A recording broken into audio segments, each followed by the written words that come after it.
Fornire risposte ai bisogni del cittadino è una delle priorità dichiarate dalla Lega Nord, che si è impegnata a sostenere interventi di semplificazione amministrativa. Il Consiglio regionale del Veneto ha approvato, infatti, il progetto di legge presentato dal Carroccio, inerente nuove disposizioni in materia di bollo auto. Per l'auto rubata nessun nuovo bollo. Già dal 1 gennaio 2009 chi subisce il furto della propria vettura non deve più sborsare altro denaro per il bollo del successivo mezzo acquistato. È sufficiente richiedere la compensazione o il parziale rimborso sulla nuova targa. Se ti rubano la macchina oppure decidi di rottamarla, potrai chiedere che il bollo pagato per quella stessa vettura venga compensato con l'arrivo della nuova targa. In pratica, si pagherà solamente per l'effettiva durata di tempo del possesso dell'auto. Se la vettura dovesse essere rubata o demolita, si potrà richiedere una sorta di rimborso del bollo stesso, proporzionalmente al numero di mesi in cui si è stati in possesso del mezzo di trasporto. Per chi non volesse acquistare una nuova auto in sostituzione della prima, il rimborso avverrà comunque.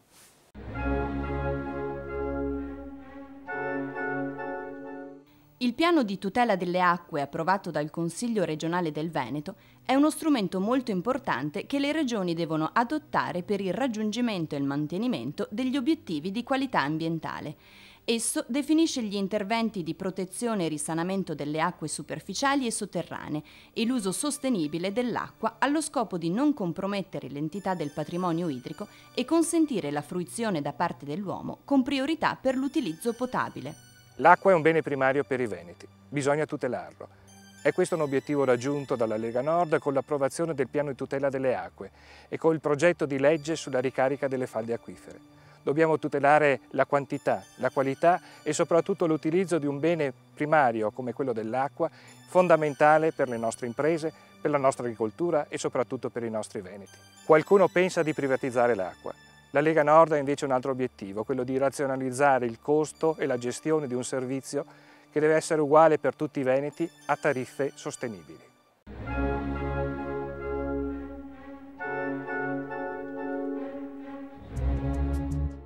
In questo periodo di crisi economico-finanziaria è molto difficile che un'impresa assuma giovani appena usciti dalla scuola o dall'università.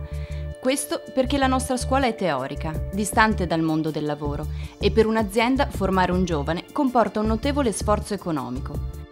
La soluzione, secondo il Carroccio, è di introdurre da subito sgravi totali contributivi e fiscali destinati a favorire le imprese per l'assunzione di neodiplomati e neolaureati. Per facilitare l'inserimento dei giovani nel mondo del lavoro propongo due misure. La prima, di introdurre il federalismo anche nella scuola. Scuole regionali nelle quali ciascuna regione indirizzi i giovani nell'attività formativa secondo le proprie esigenze occupazionali future. Le scuole regionali dovrebbero indirizzare la formazione secondo le attività economiche locali.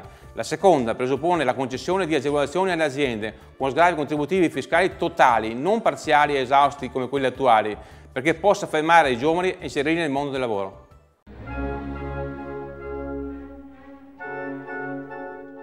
La situazione delle carceri italiane è sempre più drammatica. Il sovraffollamento non permette condizioni di vita e di lavoro accettabili. Per toccare la situazione con mano, i consiglieri regionali della Lega Nord hanno effettuato una serie di sopralluoghi nelle strutture carcerarie venete. I principali dati emersi hanno rivelato l'incredibile incidenza della popolazione carceraria straniera, soprattutto extracomunitaria, e la presenza cospicua di delinquenti italiani provenienti da altre regioni, in molti casi accusati di affiliazione a organizzazione di stampo mafioso. Come si capisce dai dati, la maggioranza dei detenuti ospitati nelle nostre carceri non è di origine veneta. Senza gli stranieri le nostre carceri non sarebbero sovraffollate e il personale di sorveglianza sarebbe ampiamente sufficiente. La soluzione che proponiamo è quella di stipulare accordi con i paesi di provenienza perché questi detenuti possano scontare la loro pena nei paesi di origine. Questo avrebbe anche un forte valore come deterrente. Sapendo quali sono le condizioni delle carceri nei paesi di origine, qualche straniero ci penserebbe due volte prima di compiere un reato in Italia.